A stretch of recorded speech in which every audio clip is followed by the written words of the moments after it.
हाँ तो दोस्तों, इस वीडियो के अंदर हम पर्पल यूनाइटेड सेल्स के आईपीओ के बारे में बात करेंगे और जानेंगे कि इस आईपीओ के अंदर आपको अप्लाई करना चाहिए या नहीं।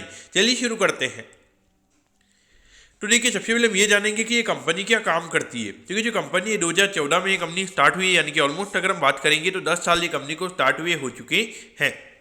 तो ये जो कंपनी है, ये कंपनी 14 साल के जो बच्चे होते हैं उनके लिए यहाँ पे, यानी कि 0 1 से लेके 14 ईयर्स तक के जो बच्चे होते हैं उनके लिए यहाँ पे ये कंपनी कपड़े और उसके अगर हम बात करेंगे तो फुटवेयर ये कंपनी हमें यहाँ पे बनाती हुई नजर आती है। तो देखा जाए तो मेनली यहाँ पे टारगेट मार्केट की अगर हम बात करेंगे तो 14 ईयर्स तक के जो चिल्ड्रंस होते हैं वो हमें यहाँ पे मेनली हमें यहाँ पे कंपनी का टारगेट मार्केट हमें यहाँ पे नजर आता है। उसके अगर हम बात करेंगे तो करंटली अगर हम कंपनी के स्टोर्स की अगर हम बात करेंगे, करंटली भी 17 हमें रिटेल आउटलेट कंपनी के नजर आते हैं। और उसके अगर हम बात करेंगे तो ऑनलाइन यहाँ पे जितने भी यहाँ पे साइट है, जिसमें अगर हम बात करेंगे मिंत्रा हो गया, अजियो हो गया, Amazon, Flipkart, first cry, Nykaa, तो ऐसे प्लेटफॉर्म से भी हमें यहाँ पे कंपनी के जो प्रोडक्ट्स है वो यहाँ पे अवेलेबल नजर आते हैं। तो ऑल देखा जाए तो यहाँ पे कंपनी की अगर हम ब्रांड नेम की अगर हम बात करेंगे तो पर्पल यूनाइटेड किड्स के नाम से हमें यहाँ पे कंपनी का ब्रांड नेम यहाँ पे नजर आता है। यानी कि यहाँ पे जो कंपनी के 17 आउटलेट्स है वो इस ब्रांड नेम में हमें यहाँ पे कंपनी के नजर आते हैं। तो लो देखा जाए तो यहाँ पे थोड़ा रिटेल ओरिएंटेड यहाँ पे कंपनी का बिजनेस है। उसके अगर हम बात करेंगे तो फर्स्ट क्राई जो यहाँ पे काफी अच्छे तरीके से हमें ग्रो करता हुआ नजर आ रहा है, तो वहां पर भी कंपनी के प्रोडक्ट हमें यहाँ पे लिस्टेड नजर आते हैं। तो कहीं ना कहीं देखा जाए तो आने वाले टाइम पे थोड़ी अच्छी काइंड ऑफ ग्रोथ हमें यहाँ पे ये कंपनी के अंदर देखने को मिल सकती है। अब अगर हम यहाँ पे कंपनी के ऑब्जेक्टिव की अगर हम बात करेंगे, यानी कि जो आईपीओ से कंपनी को पैसा मिलने वाला है उसे कंपनी कैसे यूटिलाइज करने वाली है, तो देखिए यहाँ पे नए स्टोर्स यहाँ पे कंपनी को ओपन करने हैं, तो उसी के रिगार्डिंग यहाँ पे कंपनी का आईपीओ में आता हुआ नजर आ रहा है। और बाकी अगर हम बात करेंगे तो नॉर्मली जो वर्किंग कैपिटल की रिक्वायरमेंट होती है उसके रिगार्डिंग आईपीओ में आता हुआ नजर आ रहा है।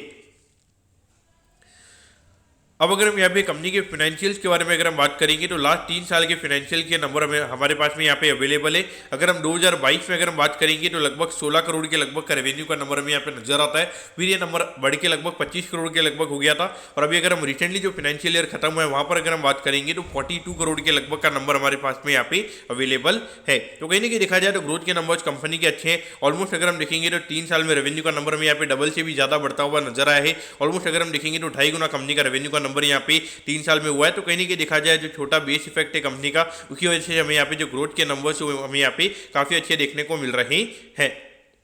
अगर हम प्रॉफिटेबिलिटी की बात करेंगे तो 2022 में हार्डली 1 करोड़ 77 लाख के लगभग जो कंपनी का प्रॉफिट का नंबर था वो करेंटली हमें यहाँ पे 4 करोड़ 81 लाख के लगभग यहाँ पे नजर आता है। यानी कि प्रॉफिटेबिलिटी की भी अगर हम बात करेंगे तो ऑलमोस्ट यहाँ पे 3 गुना कंपनी का जो प्रॉफिटेबिलिटी का नंबर है वो हमें यहाँ पे होता हुआ नजर आया है। तो कहीं ना कहीं देखा जाए तो ग्रोथ के नंबर्स कंपनी के अच्छे हैं। अगर हम नेट प्रॉफिट मार्जिन की भी अगर हम बात करेंगे लगभग 11-12% के लगभग इतने छोटे बेस इफेक्ट पे अगर कंपनी का मार्जिन है, तो कहीं ना कहीं देखा जाए तो मार्जिन के नंबर भी हमें यहाँ पे कंपनी के अच्छे नजर आते हैं। लेकिन अगर हम यहाँ पे एक नेगेटिव पार्ट की अगर हम बात करेंगे तो यहाँ पे ऑलमोस्ट जो 2022 में लगभग 11 करोड़ के लगभग ये कंपनी का जो डेट का नंबर था। अब अगर हम यहाँ पे नेगेटिव पार्ट की अगर हम बात करेंगे तो 2022 में जो टोटल बोरिंग कंपनी की, यानी कि जो टोटल लोन कंपनी ने लिया हुआ था वो हार्डली 11 करोड़ के लगभग था। लेकिन अगर हम रिसेंटली जो फाइनेंशियल ईयर खत्म हुआ है वहां पर अगर हम बात करेंगे लगभग 25 करोड़ के लगभग ये कंपनी का लोन का नंबर हमें यहाँ पे नजर आता है। लेकिन अभी अगर हम देखेंगे ऑलमोस्ट यहाँ पे 32 करोड़ के लगभग ये कंपनी इक्विटी रेस कर रही है। तो डेट टू इक्विटी के पॉइंट ऑफ व्यू से यहाँ पे कोई दिक्कत नहीं होगी। लेकिन दिक्कत ये रहेगी कि यहाँ पे ये जो इतना डेट का नंबर है, यहाँ पे कंपनी ने थोड़ा भी यहाँ पे डेट को क्लियर करने के रिगार्डिंग यहाँ पे अपने आईपीओ में मेंशन नहीं किया है। यानी कि अगर थोड़ा बहुत अगर यहाँ पे कंपनी अगर अपने डेट को कम करती तो वहाँ पे कहीं ना कहीं कंपनी का जो इंटरेस्ट कॉस्ट होता वो आने वाले टाइम के लिए कम हो जाता और वो कहीं ना कहीं यहाँ पे लॉन्ग टर्म के हिसाब से कंपनी के लिए बेनिफिशियल रहता। अब अगर हम यहाँ पे आईपीओ की डिटेल्स के बारे में अगर हम बात करेंगे तो देखिए 11 दिसंबर को ये आईपीओ में स्टार्ट होता हुआ नजर आएगा और 13 दिसंबर को ये आईपीओ में क्लोज होता हुआ नजर आएगा। अगर हम प्राइस बैंड के बारे में अगर हम बात करेंगे तो 126 के कट ऑफ प्राइस पे ये कंपनी में शेयर देती हुई नजर आ रही है और 1000 शेयर का लॉट शेयर में यहाँ पे कंपनी का नजर आता है। यानी कि एक लॉट को अप्लाई करने के लिए 1,26,000 रुपये यहाँ पर आपको लगने वाली है। अगर हम इश्यू साइज की अगर हम बात करेंगे तो लगभग 32 करोड़ 81 लाख के लगभग का आईपीओ का इश्यू साइज हमें यहाँ पर नजर आता है। ये पूरा पैसा कंपनी के पास में जाता हुआ नजर आएगा। और अगर हम लिस्टिंग की अगर हम बात करेंगे तो एनएससी के एचएमई प्लेटफॉर्म पे ये कंपनी में लिस्ट होती हुई नजर आएगी।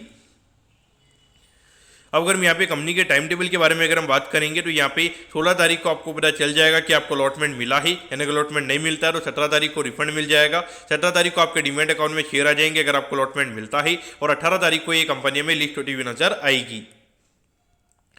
अब अगर हम यहाँ पे एट द एंड अगर हम कंपनी के वैल्यूएशन के पैरामीटर्स की अगर हम बात करेंगे तो देखिए ऑलमोस्ट अराउंड 121 करोड़ के मार्केट कैप पे ये कंपनी का आईपीओ में आता हुआ नजर आ रहा है। तो पिछले साल की जो कंपनी की अर्निंग्स है उसके हिसाब से अगर हम बात करेंगे ऑलमोस्ट अराउंड 25 टाइम्स के पी रेशियो पे ये कंपनी का आईपीओ में आता हुआ नजर आ रहा है। और अगर हम ये मान के चलते कि अराउंड 20-25% ये कंपनी में ग्रोथ भी नजर आएगी, तो अगर ये साल अगर लगभग 6 करोड़ के लगभग का प्रॉफिट अगर ये कंपनी का होता है तो इसके हिसाब से लगभग फॉरवर्ड पी की अगर हम बात करेंगे लगभग 20 टाइम्स के फॉरवर्ड पी पे ये कंपनी का आईपीओ में आता हुआ नजर आ रहा है।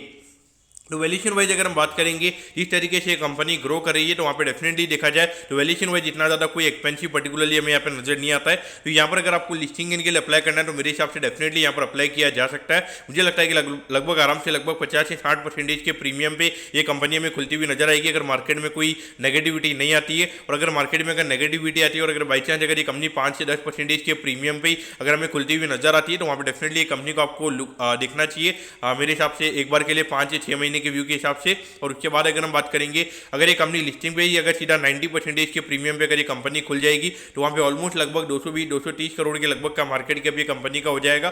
तो वहाँ पे मेरे हिसाब से थोड़ा सेंस नहीं बनेगा क्योंकि सीधा वहाँ पे वैल्यूएशन की अगर हम बात करेंगे तो फॉरवर्ड बेसिस पे लगभग 35-40 के लगभग का पी रेशियो यहाँ पे कंपनी का हो जाएगा। तो वहाँ पे आपके लिए इतनी वैल्यू नहीं बचेगी। तो अगर आपको यहाँ पे 10 से 15% के प्रीमियम पे कंपनी मिलती है उसके बाद बाय करनी चाहिए। अगर ये कंपनी खुलती सीधा 90% के प्रीमियम पे तो आईपीओ के बाद में ये कंपनी को अवॉइड करना सही रहेगा। तो दोस्तों मैं कहता हूँ कि पर्पल यूनाइटेड शेल्स के आईपीओ के बारे में आपको सब कुछ समझ में आ गया होगा। अगर आपकी कोई भी क्वेरीज है आप कमेंट कीजिए, मैं जरूर आपके कमेंट पर रिप्लाई करूँगा। ओके दोस्तों, thank you, have a nice day.